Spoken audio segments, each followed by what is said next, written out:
গাজীপুর স্টাইলে ফেনীতে সাংবাদিক হত্যা করে বিএনপির উপর দায় চাপিয়ে দেওয়ার ছক নিষিদ্ধ আওয়ামী লীগের। একতাই শক্তি নামে আওয়ামী লীগের গ্রুপের আলোচনায় স্ক্রিনশট প্রকাশের পর থানায় জিডি করলেন আতঙ্কিত সাংবাদিকরা। পুলিশ সূত্র জানিয়েছে, পরিকল্পনার অংশ হিসেবে একতাই শক্তি নামে ছাত্রলীগ যুবলীগের একটি হোয়াটসঅ্যাপ গ্রুপে ফেনীর 5 সাংবাদিককে টার্গেট করা হয়েছে।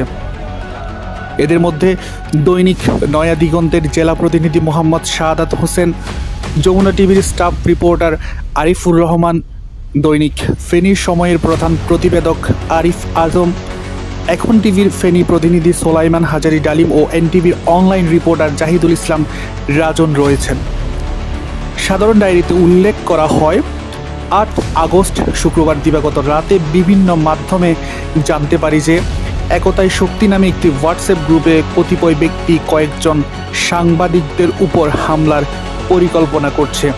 ওই গ্রুপে জনৈক সাইফুদ্দিন লিখেছেন, আমাদের উচিত গাজীপুরের মতো মিডিয়া ট্রায়ালটার চান্স নেওয়া। এই চান্সে আমাদের ফেনীর সময়ে শাহাদাত, আরিফ আজম, আরিফ রাজন এদের যে কারোর বিরুদ্ধে চান্সটা নেওয়া দরকার।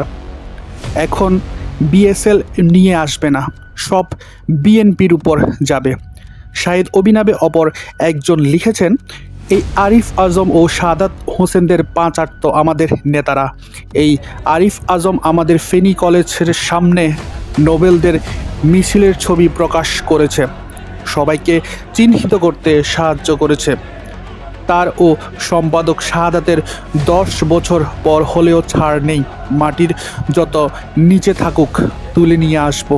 তার সাথে এনটিভির রাজন, যমুনা টিভির আরিফ, এদের সব কয়টিকে দেখব। এ নিয়ে আতঙ্কিত রয়েছেন ফেনীতে কর্মরত সাংবাদিকরা। শহীদুর রহমান নাহিদ, আলোকিত প্রতিদিন, ঢাকা। নিউজ ডেস্ক, দৈনিক অন্যধারা।